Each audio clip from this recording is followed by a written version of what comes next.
오디션을 봐야 될 것 같습니다. 더 이상 앉을 자리가 없어서. 다음에 혹시 찬양대에 헌신하고 싶으신 분들은 한번 헌금송에 한번 솔로 한번 하시고 됐다 싶으시면 제가 의자를 놔드리겠습니다. 귀한 찬양대가 하나님께 영광의 찬송을 드렸는데 하나님께서 크게 영광 받으실 줄 믿습니다. 그리고 우리 귀한 찬양대 하나님께서 크게 앞으로도 귀한 사명 잘 감당하러 박수로 격려하겠습니다. 조선닷컴이라는 인터넷 신문에 이런 글이 올라왔습니다. 무감독 시험 60년 재물포고 양심 빛나다라는 그런 글이었습니다. 지난 7일 오후 인천 중구에 있는 재물포고등학교 대강당에 이 학교의 신입생원 200명이 모여져서 함께 오른손을 들고 선서를 하게 되어졌습니다. 근데 그 선서의 내용이 참 재밌습니다. 다른 것 때문에 선서한 것이 아니라 저희가 컨닝하지 않겠습니다. 저희가 그 컨닝하지 않고 제대로 시험 치르겠습니다 라는 선서였습니다. 그 선서를 한 그 내용은 이렇습니다. 우리는 무감독 시험의 정신에 따라 모든 시험에서 그 정신에 위배되는 일체의 행동을 하지 않겠습니다 라는 선언이었습니다. 이 학교는 1956년 설립된 이후로 60년간 무감독 시험을 시행한 학교로 유명한 학교입니다. 물론 중간에 어려움도 있었지만 처음에 이 학교를 설립했던 독립운동가였던 고 김영희 선생님의 뜻을 받들어서 무감독 시험을 시행했던 유명한 학교이죠. 특별히 이 학교가 언론 매스컴에 나타났던 것이 이 학교의 출신 연예인의 그 연예인 중에 한 사람이었던 김구라라는 이 학생이 자기의 동창이었던 지상렬이 컨닝했다가 빵점 맞은 사건을 이야기함을 통하여서 이 재물포고등학교가 사람들에게 이야기되는 회자되는 그런 학교가 되어졌습니다. 이 학교가 무감독 시험을 할 때 사실은 중간에 50명 정도가 컨닝을 하는 그런 일이 발생됐다고 합니다. 그래서 그 당시에 교육부에서 이거는 있을 수 없는 일이다, 무감독 시험을 철회해라 라는 그런 지시가 내려왔지만 이 학교에서는 우리가 그 정신을 퇴색시킬 수 없다라는 생각으로 거절하고 오히려 그들과 함께 선언하면서 다시금 마음을 잡았다라고 하죠. 그 결과로 이들에게 놀라운 변화가 일어났다는 것입니다. 먼저는 학생들에게 나타난 변화입니다. 학생들이 자기 자신을 믿기 시작했다는 것입니다. 아무도 나를 감시하지 않아도 내가 시험을 치를 수 있네? 내 친구들도 아무 사람 눈치 보지 않고 저렇게 할 수 있네 하면서 동급생들 간의 신뢰감, 그리고 선생님과의 신뢰감, 더 나아가서 부모님에 대한 신뢰감까지 이 학생들에게 나타났다는 것입니다. 또 거기서 끝나지 않고 또 이들에게 또 다른 신뢰감의 모습이 나타났는데 이들이 더욱더 성실하게 되어졌고 정직한 사람으로 세워지기 시작하더라라는 것이었습니다. 그래서 이 글 마지막 부분에 현재 이 재물포고등학교의 교장 선생님이신 신동찬 교장님이 이런 글을 마지막으로 기고하셨습니다. 나는 우리 학생들이 사회에 나가 성실하고 정직한 인재가 될 것을 믿습니다 라는 글이었습니다. 사실 이 글은 신뢰라는 것이 얼마만큼의 힘을 발휘하느냐, 신뢰라는 것이 얼마만큼 우리에게 필요한 것인지를 설명하는 그런 글이기도 합니다. 그런데 여러분, 재미난 것은 이런 신뢰의 힘을 이론으로 정립한 사람이 있습니다. 이 실론의 힘을 실제적으로 연구하고 그것을 하나의 이론으로 말한 사람이 바로 스티븐 코비 박사이십니다. 이 스티븐 코비 박사님이 한 이론을 주장했는데 그것이 무엇이냐면 바로 신뢰의 힘에 대한 이론입니다. 도넛 가게 이론이라는 것입니다. 미국 사람들이요, 좋아하는 게 있어요. 우리 한국 사람들은 삼겹살 좋아하잖아요. 근데 미국 사람들은 도넛을 그렇게 좋아한답니다. 그래서 도넛을 늘 물고 다니고 도넛 가게 유명한 가게는 길을 몇 미터 이상 서도 괜찮다라고 여길 정도로 이 도넛이 유명하다는 것이죠. 근데 이 도넛 가게 이론의 내용을 하는 그 중심이 됐던 가게의 주인은 짐이라는 주인입니다. 근데 이 짐이라는 주인은 1인 사장 그 회사입니다. 혼자서 도넛을 만들고 혼자서 도넛을 팔고 혼자서 도넛의 가격을 정산하는 이 모든 일을 혼자서 하는 것입니다. 그러다 보니까 사람들에게 돈옷을 주고 주문한 것을 주고 또 거스름돈을 돌려주고 하다 보니까 시간이 너무 오래 걸리는 거예요. 너무 오래 걸리다 보니까 사람들이 불평하기 시작합니다. 그리고는 한 사람씩 그 가게를 떠나기 시작했다라는 것이죠. 그래서 어떻게 하면 이 사업을 좀 더 잘할 수 있고 사람들이 떠나지 않도록 만들 수 있을까를 고민하다가 이 짐이라는 사장이 한 가지를 생각해냅니다. 그게 무엇이냐면 자기가 돈을 거실러 주고 계산하던 정산을 하지 않고 그 가게, 그 손님에게 물건을 주는 그 데스크 위에 바구니 하나를 놓아둔 겁니다. 이 바구니에는 동전이 수북하게 쌓여져 있었고 1달러부터 100달러까지 달러가 아주 정렬하게 정리되어져 있었습니다. 그리고 그 바구니 위에는 이런 글이 있었지요. 물건을 받으시면 스스로 계산하세요 라고 기록한 것입니다. 사람들이 이 일을 하겠다라고 하자 많은 사람들이 짐을 무시했습니다. 그렇게 하다가는 사람들이 다 그 돈을 거짓되게 가져갈 거니까 당신은 손해보고 얼마 되지 않아서 당신은 망할 겁니다 라고 이야기하죠. 그런데 반대되는 현상이 나타났다는 것입니다. 이곳에 온 손님들에게 한 가지 놀라운 모습들이 나타나기 시작했는데 그것이 무엇이냐면 나 믿고 있구나, 나 믿음 받고 있구나 라는 신뢰감을 받고 있다라는 그 모습이 손님들에게 전달되었다라는 것입니다. 그러다 보니까 손님들이 이전에 친절하게 웃어줄 때만 주었던 팁을 계산을 하면서 자기가 더 많이 내놓기 시작했고 한 사람도 거짓됨 없이 정산하여 그 자리를 떠나기 시작했다라는 것입니다. 그래서 사람들의 우려와 다르게 수입이 2배나 되어지는 일이 발생되어집니다. 왜 그럴까? 스티븐 코비 박사는 그것을 연구해서 결론으로 내놓은 게 사람은 믿음을 받는 존재이기 때문에 그렇다라는 것입니다. 우리 옆에 사람에게 한번 물어볼까요? 저 믿으세요? 한번 물어보세요. 시작. 믿습니다. 그렇습니까? 네. 사실 성장하는 교회, 부흥하는 교회, 그거는 숫자가 많은 교회라고 이제는 얘기하지 않습니다. 요즘에 성장하고 부흥하고 그리고 정말 행복하구나 라는 것을 느끼는 교회의 특징이 하나가 있는데 나 믿음 받고 있구나 라는 것을 느끼는 교회라는 것이죠. 저는 그런 교회가 저희 교회가 될 줄 믿습니다.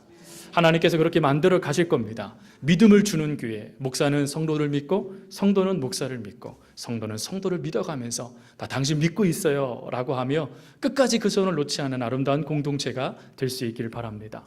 여러분 재물포 고등학교의 그 무감독 시험과 그리고 도넛 가게 이론을 통하여서 사람은 믿음을 주는 만큼 믿음에 반응한다라는 이 이론을 통하여서 우리가 참 믿는 사회는 참 아름다운 사회, 믿음 있는 사회, 믿음이 있는 곳은 참 아름다운 공동체가 되겠구나라는 것을 우리가 알게 되어지죠. 그러나 여러분 어떻습니까? 현실을 우리가 한번 뚜껑을 열어보면 이 믿음을 단지 부러움, 이 믿음은 단지 이론이라고 말할 정도로 현재 우리가 살아가고 있는 이 시대는 정말 낮은 신뢰감에 허덕이는 사회가 아닌가 싶습니다.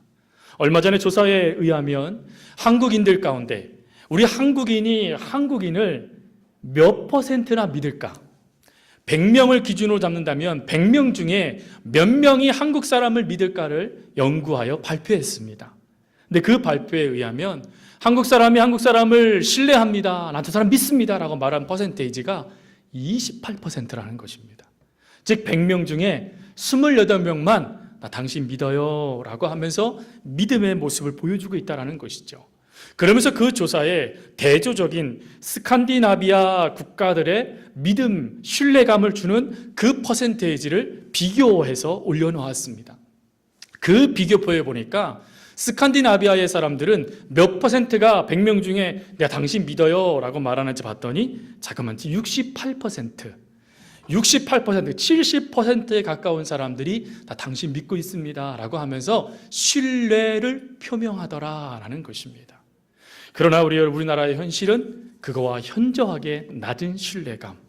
여러분 그러다 보니까 이 사회가 점점점 어떻습니까?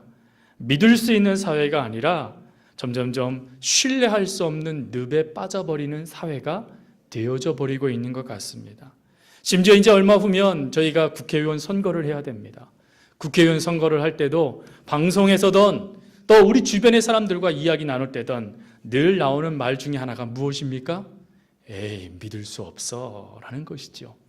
믿음이라는 것이 바닥을 친 이 사회. 여러분, 이런 사회를 진단하면서 스티븐 코비 박사님은 이런 말을 했습니다. 기본으로 돌아가십시오. 그리고 당신 한 사람이 다른 한 사람에게 신뢰를 쌓는 행동을 할 수만 있다면 그 신뢰는 또 다른 사람에게 신뢰를 전해주는, 그래서 신뢰할 수 있는 공동체가 되어지는 모습으로 나타날 것입니다 라고 이야기하였죠. 제가 이 기사를 보면서 문득 그런 호기심이 생기는 거예요. 이 사회가, 대한민국이라는 이 사회가 국민이 이웃이 28%밖에 믿지 못한다면, 그러면 세상은 교회를 몇 퍼센트 믿을까? 세상 사람들은 우리 교인들을 향하여 당신 믿습니다 라고 말하는 그 퍼센테이지가 몇 퍼센트가 될까 궁금했습니다. 그래서 인터넷을 막 찾기 시작했어요. 그랬더니 한 기독단체, 기독교윤리실천운동이라는 단체에서 이 조사를 한 결과가 나타났습니다. 여러분, 몇 퍼센트일 것 같습니까? 세상 사람들이 교회를 보면서, 우리 교인들을 보면서 예수 믿습니다, 믿음을 강조하는 교회를 보며 여러분, 저희들이 여러분 믿습니다라고 몇 퍼센트 이야기했을까요? 여러분, 그 조사에 보면 19.4%가 믿는답니다. 이 결과가 무엇을 의미합니까? 교회가요, 사회보다도 못한 존재가 되었다는 것입니다. 이상하지 않습니까? 우리는 매주마다, 아니 우리가 방송을 틀 때마다 믿음에 대한 설교를 들어요. 그리고 예수 잘 믿자라는 말을 듣습니다. 근데 현실은 에이, 우린 니들 못 믿어 라는 현실을 우리 가운데 주어졌다라는 것이죠. 왜 이럴까? 도대체 한국교회가 무엇이 잘못됐길래 이럴까? 한국교회를 연구했던 미국의 마스터 대학의 총장이신 존 베가더 목사님은 그런 말을 했습니다. 한국교회가 세상 사람들 하여금 믿을 수 없는 존재가 됐던 가장 중요한 이유는 본질, 기본을 잃었기 때문입니다 라고 이야기했습니다.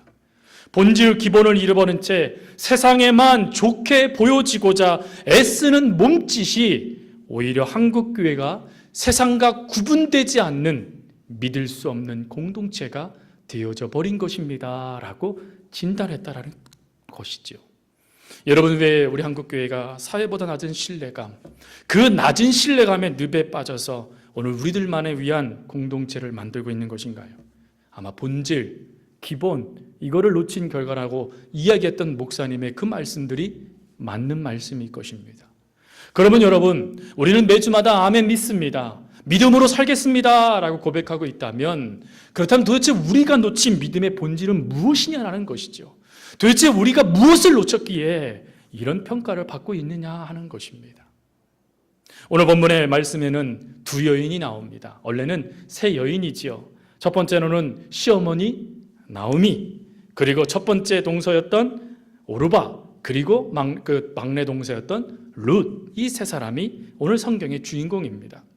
이 세 사람이 함께 하나님의 은혜 가운데 모압 땅에서 가정을 이루게 되지요. 그러나 이미 그 가정을 이룬다는 것이, 이미 룻기서를 읽으신 분들은 아시겠지만 그것이 복이 아니라 이들에게는 저주가 되었다라는 것을 알고 계실 것입니다. 첫 번째로 나오미의 남편, 아버지가 죽음을 당합니다. 생을 마감해버려요. 거기서 끝나지 않죠? 그 나오미의 두 아들, 두 자부의 남편이었던 두 아들이 다 죽게 되어집니다. 그래서 과부 3명이서 사는 집, 그게 바로 이 나오미의 가정이었습니다. 이런 절망 가운데, 어려움 가운데 모압에서 10년이나 세월을 살았던 이들에게 어느 날 하나님의 놀라운 말씀 하나가 들려옵니다. 하나님께서 예루살렘을 굽어 살펴주셨다. 이 말은 무슨 말이냐면, 가난과 어려움 때문에 힘들었던 예루살렘이 하나님의 은혜 가운데 번성한 복받는 은혜의 역사들이 나타났다라는 소식입니다. 여러분, 이 소식을 듣자마자 나오면 즉시 결단하죠. 돌아가자. 우리가 하나님께로 돌아가자. 우리가 내 고향으로 돌아가자라고 이야기하고 자부와 함께 그 길을 떠나갑니다. 근데 여러분, 이 자부와 함께 같이 떠나갈 때 나오미는 이 자부들을 딸처럼 여겼습니다. 아주 귀하게 여겼다라는 것이죠. 근데 한참 가다가 나오미에게 한 가지 현실이 눈에 들어옵니다. 그것이 무엇이냐면 자기의 자부들이 살아갈 삶의 모습이었죠. 전혀 알지 못하는 사회입니다. 문화도 다릅니다. 거기다가 언어도 다르고 사람들의 생각도 다릅니다.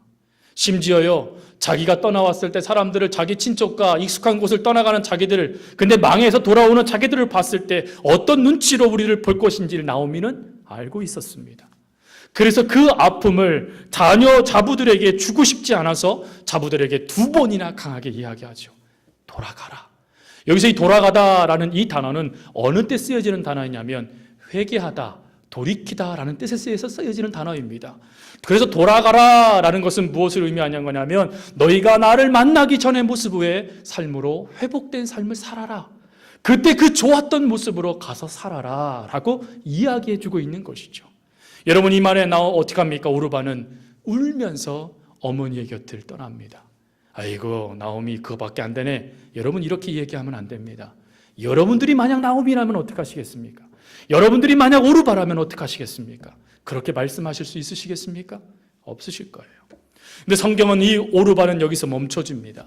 그리고는 룻의 모습이 나타나기 시작하죠. 여러분, 룻이 그 동서 오르바와 달랐을까요? 그에게 그렇다면 오르바와 무엇인가 다른 뛰어난 무엇인가 능력이 그에게 있었을까요? 아니에요. 성경은 룻도 과부다라고 언급합니다. 똑같은 거예요. 그의 어머니, 시어머니가 봤을 때 오르바나 룻이나 똑같이 어려운 가운데 그대로 노출될 수밖에 없는 똑같은 딸과 같은 며느리들이었다는 것입니다. 룻이라고 여러분 오르바처럼 하고 싶지 않았을까요? 그 어려운 현실을 굳이 걸어갈 바보가 누가 있겠습니까? 그 자리를 떠나고 자기가 스스로 떠나겠다는 것도 아니에요. 어머니가 가래요. 너 가서 너희 편한 대로 살아. 너희들이 믿었던 신 가서 믿어 라고 하면서 어머니가 말했으니까 떠나간들 세상 사람들이 욕하지 않는 것입니다. 그런데 여러분, 이때에 룻이 다른 말을 하게 되지죠. 가라라는 말에 아니요 라고 이야기하고 있다는 것입니다. 그러면 룻이 아니요 라고 이야기했을 때 유대 땅의 과부로 이 이방인 여인이 돌아오는 그 현실이 나아지기 시작하나요? 고통스럽고 고달픈 그 삶이 룻의 삶 가운데서 사라지기 시작하나요?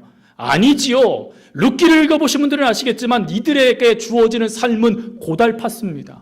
심지어 부자가 이삭을 떨어뜨리지 아니하면 먹을 양식도 없는 어려운 가운데 이들이 그대로 노출되어져요. 거기다 그것뿐인지 아십니까? 나오미와 함께 룻이 오게 됐을 때 사람들이 이렇게 말해요. 저 사람 그때 그렇게 떠났던 그 사람들 아니냐라고 하면서 눈초리를 주기 시작해요. 현실은 암담한 것입니다. 거기다가 룻이요, 결혼할 수 있었을까요? 룻은 이방 여인입니다. 그 당시 율법에 유대인들은 이방 여인과 결혼할 수 없었습니다. 그러니 이방 여인으로서 유대 사람과 결혼할 수 있다? 불가능한 것이지요.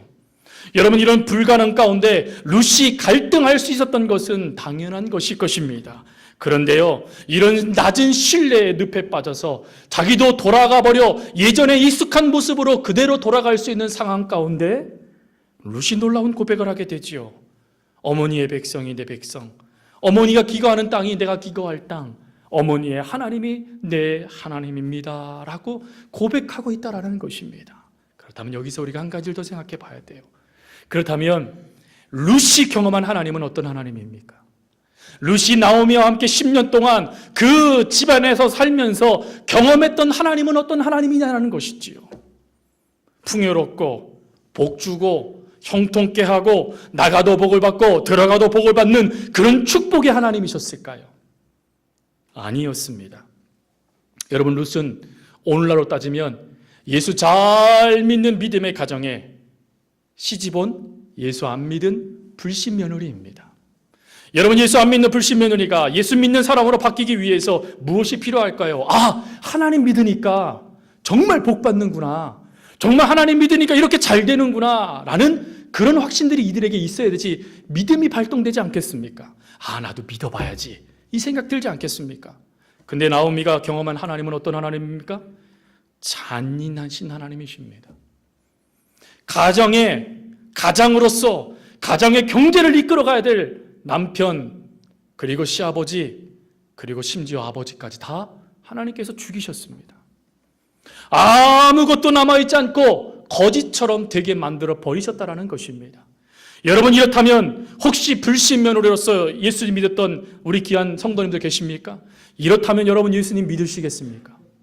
아무것도 없고 심지어 모든 것을 빼앗아 버리고 송두리째 앗아가 버리고 심지어 그 하나님이 누군지도 알지 못해요. 예전에는 그 하나님에 대해서 알지도 못했어요. 자기가 섬겼던 신이 있었습니다. 그 신을 포기하고 하나님 믿겠다고 결단할 수 있겠냐는 것입니까? 또 고달픈 인생이 전혀 변화되지도 않았는데, 그 삶이 전혀 나아지도 않았는데 믿음으로 내가 하나님 믿겠습니다, 내가 하나님 믿고 그 믿음의 기름을 걷겠습니다라고 여러분 당당하게 말씀할 수 있으시겠습니까?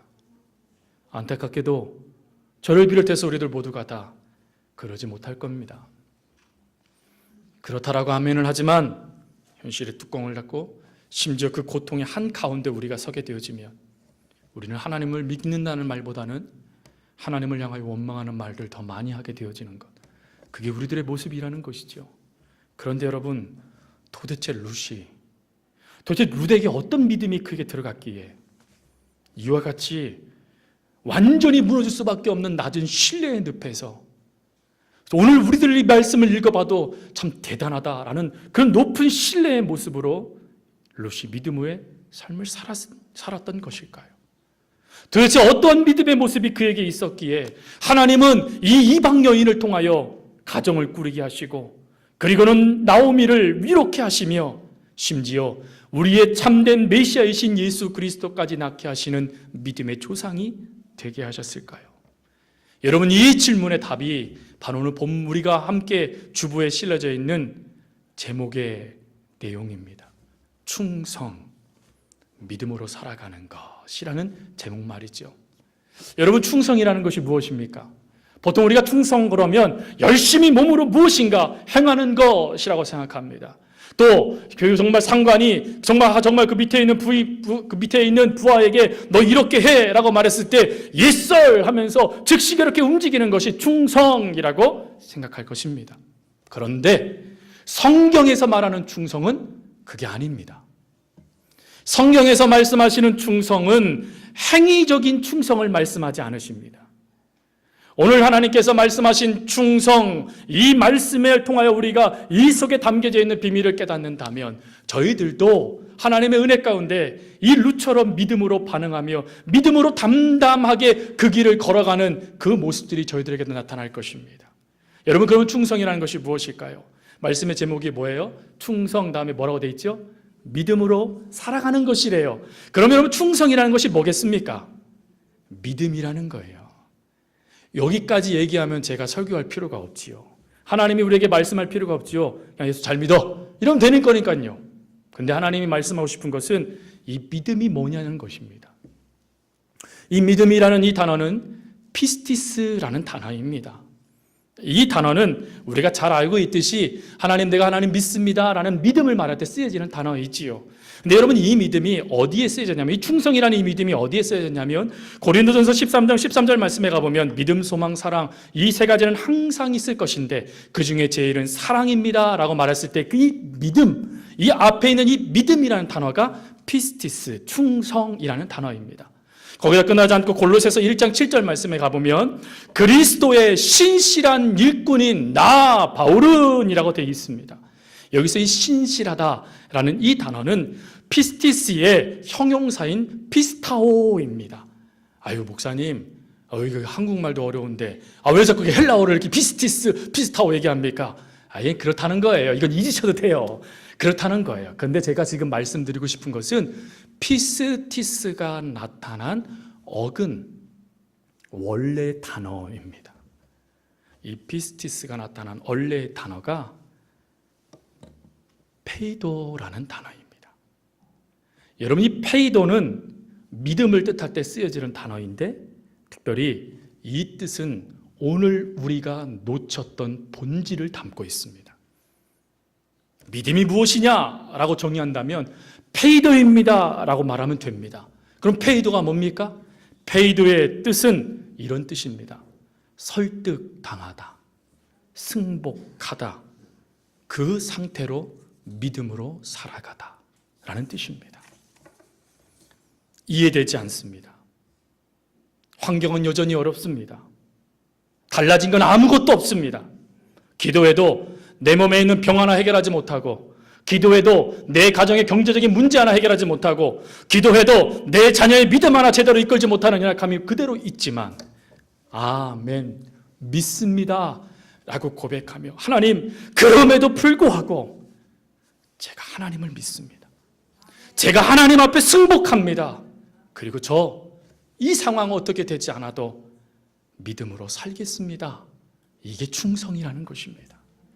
여러분, 룻이 이렇게 살았다는 것이에요. 룻이 그 상황, 그 환경, 그 모든 것들이 아무것도 변화되지 않았어요. 그런데 하나님, 내가 하나님 앞에 승복당합니다. 제가 이 믿음을 가지고 그럼에도 살게요, 하나님. 그럼에도 하나님, 내가 거기 갈게요, 하나님. 이라고 결단했다라는 것이지요. 여러분, 이런 결단의 내적인 동의를 우리는 기도 가운데 매일매일 합니다. 그 기도의 내용이 무엇입니까? 아멘이라는 단어입니다. 여러분, 아멘은 세 가지 뜻을 갖고 있습니다. 첫 번째로는 동의합니다, 하나님, 이란 뜻입니다. 내가 동의하겠다. 두 번째로는 당신이 말한 것을 내가 확실하게 믿습니다 라는 뜻이 아멘입니다. 그리고 세 번째가 있습니다. 진실로 맞습니다. 이것은 진실입니다 라는 뜻을 사용할 때 아멘이라고 합니다. 여러분, 저희들은 하나님 앞에 아멘 고백합니다. 근데 거기서 끝났다라는 거예요. 믿음의 본질은 아멘을 했으면 아멘한 사람답게 삶을 살아가며 내 현실과 환경과 여건과 그 어떤 것들이 변화되지 아니해도 하나님, 나는 믿습니다. 내 그 믿음 가지고 내가 하나님 살아갈게요 라고 하며 그 앞에 믿음으로 살아가는 것, 이게 믿음인데, 우리는 무엇인가 변화되어야지만, 무엇인가 내 상황이 달라져야지만 하나님 믿을게요 라고 말하는 모습들이 저희들 가운데 본질을 놓치는 모습으로 나타났다라는 것이죠. 여러분, 제가 한 사진을 보여드리겠습니다. 이 사진은 미국의 뉴욕 매체였던 뉴욕 포스트에 실려진 사진입니다. 한번 보십시오. 자, 보십시오. 깜깜해서 잘 안 보이시죠? 내용은 이렇습니다. 여기 흰색 천을 입고 있는 분은 이 지금 옆에 있는 청년의 아버지입니다. 그리고 그 옆에 있는 차는 이 아버지의 차입니다. 하루는 아버지가 이제 한 곳에서 주차를 하고, 그리고 음식을 사고, 그리고 이제 떠나기 위해서 이곳에 가는데, 강도가, 차 딱 봐도 차가 좋아 보이잖아요. 그러니까 이 차 뺏어야지 하고 이 아버지랑 싸웁니다. 그래서 아버지 필이 이 자리에서 즉사하게 됩니다. 그리고 죽은 거예요. 그리고 여러분 보시면 아시겠지만 경찰차가 있고, 그리고 그 폴리스 라인이 있잖아요. 미국은 우리나라랑 좀 다르게 폴리스 라인을 넘어가면 그 자리에서 죽일 수 있습니다. 그 정도로 이 폴리스 라인이 쳐져 있으면 절대로 이곳에 들어가면 안 됩니다. 아주 강력 범죄가 발생했다는 것이죠. 그런데 여러분, 이때 이 뉴욕 포스트에서 주목한 것은 아버지의 시체가 아니라 아들의 모습이었습니다. 지금 아들이요, 들고 있는 것은 잘 안 보이시겠지만 아버지의 모자입니다. 모자. 피 묻은 아버지의 모자. 그 자리에서 즉사한 아버지의 모자를 이 아들이 들고 뭐 하고 있는 거냐면 기도하고 있는 겁니다. 여러분, 이런 상황이 여러분들에게 닥친다면 무엇 하시겠습니까? 이때 이 모습을 봤던, 충격을 받았던 이 뉴욕 포스트의 기자가 이 사진과 함께 이런 글을 이 기사에 실어놨습니다. 어쩌면 그 순간 하나님, 왜 이 고통 가운데 당신은 어디 계셨습니까? 라고 원망하고 울부짖을 수 있을 텐데, 안토니, 저 아들을 말합니다. 안토니는 마치 모든 것을 잃고도 믿음을 지킨 성경 속의 욥을 떠오르게 한다. 상황은 절망이에요. 예수 믿었는데 아버지가 죽은 거예요. 예수 잘 믿는 아버지가 죽은 거예요. 그것도 강도에 의해서요. 연수의 복도 다 누리지 못하고 죽은 거예요. 그거 이해할 수 있으시겠습니까? 그거 여러분 받아들이며 아유 아멘에 하나님의 뜻이 있어라고 여러분 말씀하실 수 있으시겠습니까? 그런데 이 자리에서 안토니가 예 그렇습니다 하나님하고 아멘 동의했다라는 것입니다. 하나님의 행하신 거 다 알 수 없고 하나님의 행하신 거 다 이해할 수 없지만 하나님 제가 그래도 하나님 믿습니다라고 기도로 자기의 삶을 살았다라는 것입니다. 그래서 그 모습을 봤던 많은 그 기사에 사람들이 댓글을 달기 시작했어요. 믿음의 삶의 모습을 봅니다. 믿는다는 것이 무엇인지 저희가 이제 알게 되었습니다. 라는 글들이 달리기 시작했습니다. 사랑하는 성도 여러분, 믿음으로 산다는 것이 바로 이런 것 아니겠습니까? 다 알 수 없는 상황과 다 알 수 없는 환경들, 심지어요 고난의 한가운데 설 수밖에 없는 어려움들이 우리에게 닥쳐옵니다.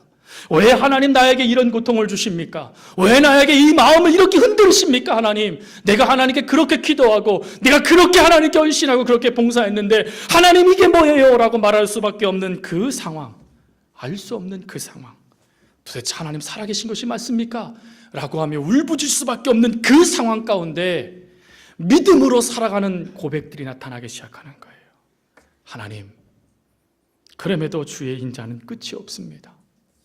하나님, 그럼에도 불구하고 주의 자비는 무궁하십니다. 하나님, 그럼에도 불구하고 주의 사랑은 끝이 없고 하나님, 그럼에도 불구하고 주의 보호는 끝이 없습니다. 하나님, 한 번도 나를 실망시킨 적 없고 한 번도 나를 떠난 적 없는데 하나님, 나 지금 힘들고 어려워도 신실하신 하나님 의지하여 갈게요 라고 하는 것, 이게 바로 믿음의 삶이라는 것이죠. 이렇게 믿음의 삶을 살아갈 때 놀라운 것은요, 믿음의 힘이 나타나기 시작한다는 것입니다. 우리가 믿음을 가지고 삶을 살아가면서 그 어떤 상황 속에서도 믿음을 잃지 않고 하나님 놓치지 않고 삶을 살아가면 세상이 감동하기 시작한다는 것이죠. 한 영상을 보시겠습니다. 이 영상에 한 형제의 이야기가 담겨져 있습니다. 이 형제의 이름은 안수연이라는 형제입니다. 우리가 잘 알고 있듯이 그 청년 바보 의사 안수연입니다.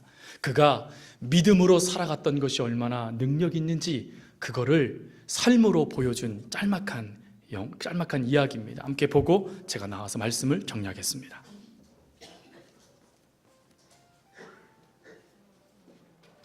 의사의 장례식장에 4,000명이 넘는 사람들이 몰려왔습니다.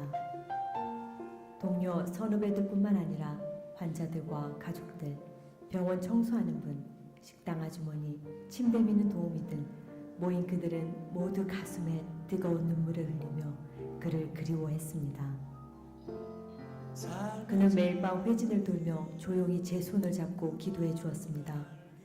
기독교인이 아니라 처음에는 거부감이 들고 불쾌하기까지 했지만 어느 날부터 그 청년 의사를 기다리게 되었고 그 청년 의사가 믿는 그 예수님을 한번 믿어보고 싶어졌습니다. 암투병 중인 남편을 간호하느라 몸도 마음도 지쳐 있었는데 그 청년 의사가 다가와 성경책 한 권과 찬양 테이프를 전해주고 갔습니다. 밤새 찬양을 듣고 성경책을 읽으며 얼마나 큰 위로와 힘을 얻었는지 정말 하나님께서 제게 보내주신 천사였습니다.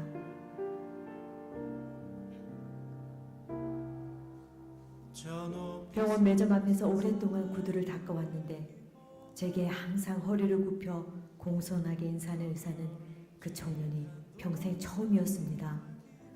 그 겸손한 모습에 예수 믿는 사람들을 다시 보게 되었습니다. 그 청년 의사는 퇴원하여 집에서 투병 중인 아들을 잊지 않고 찾아와 늘 격려해주고 꿈을 심어주었습니다. 아들은 아직 침대에 누워있지만 이제 다른 사람들과 교회들, 열방을 위한 중보기도자가 되었습니다. 일일이 다 열거할 수 없는 수많은 사람들에게 사랑을 나눈 그 청년 의사는 바로 고려대학교 의과대학병원의 내과 전문의였던 안수연 형제입니다. 의사로서 심히 바쁘고 분주한 가운데서도 그는 늘 마음의 귀를 열어 환자들의 얘기를 들어주었고 죽음을 맞이한 환자의 가족들을 위로하기 위해 영안실을 찾기도 했습니다. 돈이 없는 환자 대신 병원비를 내어주기도 했으며 2000년도에 있었던 전국 의사파업대회는 수많은 비난과 불이익의 위협 속에서도 홀로 병원에 남아 밤을 새우고 끼니를 걸러가며 환자들을 지켰습니다. 2006년 33세에 하나님의 부르심을 받기 전까지 그는 평생 참 의사로서 청년 모임과 성경 공부 인도자, 주일학교 교사, 성가대원으로서 하나님께 우선순위를 두고 늘 예수님을 닮기 위해 자신의 모든 것을 아낌없이 나누어 주었습니다.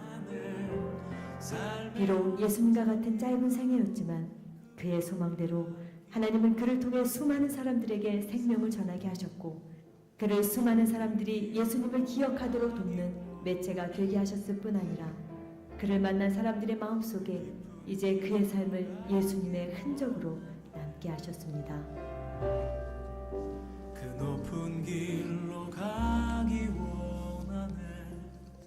사랑하는 성도 여러분, 과보르시 하나님을 믿고 그 삶을 하나님 의지하여 살아간 것처럼 아버지의 죽음 앞에서 하나님을 의지하는 기도로 사람을 감동시킨 안토니 형제처럼 그리고 믿음으로 살아감으로 예수를 보여준 안수연 형제처럼 우리가 하나님 앞에 아멘 하나님 그렇습니다 라고 동의하며 믿음으로 살아간다면 그 삶의 발걸음마다 하나님의 능력인 믿음의 역사들이 나타나기 시작할 것입니다. 여기저기에서 신뢰의 늪에 허우적거렸던 이들이 살아나기 시작할 것이고 하나님은 실패하지 않으심에도 불구하고 실패합니다 라고 말했던 이들이 하나님은 정말 살아계시고 실패하지 않으시는 분이십니다 라고 고백하며 하나님께로 돌아오는 역사들이 나타나기 시작한다는 것입니다. 여러분, 지금 우리는 믿음이 없다, 너희는 믿지 못하겠다라는 말을 듣는 삶을 살고 있습니다. 아니, 그 시대 가운데 서 있습니다. 그러나 여러분, 우리 한 사람 한 사람이 다시금 하나님 앞에 이 믿음을 가지고 하나님 그럼에도 불구하고 나 믿음으로 살아갈게요. 하나님 힘들고 어렵지만 나 그럼에도 불구하고 믿음으로 나아갈게요 라고 하며 담대히 루처럼 안토니 형제처럼 안수연 형제처럼 나아간다면 여러분 우리에게 어떤 믿음의 역사들이 나타날까요? 여러분 그 하나님의 놀라운 역사를 기대하며 소망하며 나아가는 은혜들이 저와 여러분 가운데 있기를 바랍니다. 시간은 좀 지났지만 우리 옆에 사람에게 이렇게 고백했으면 좋겠어요. 아까는 당신 나 믿어요 라고 말했는데 이제는 그게 아니라 나는 당신을 믿습니다 라고 고백할 수 있으면 좋겠습니다. 함께 고백하겠습니다. 네. 그리고 한 가지를 더 고백했으면 좋겠어요. 이런 고백입니다. 우리 믿음으로 함께 걸어가십시다 라고 인사하겠습니다. 네. 믿음으로 함께 걸어가고 믿어줄 수 있는 것, 그리고 그럼에도 불구하고 내 상황이 어떠하든 상관없이 하나님 바라보고 갈 수 있는 그런 믿음의 아름다운 공동체가 우리 서호교회를 통하여서 대한민국 전 세계 가운데 퍼져나가는 은혜가 있기를 간절히 주님의 이름으로 부탁드립니다. 제가 기도하겠습니다. 하나님 말씀에 제대로 동의하지 못하고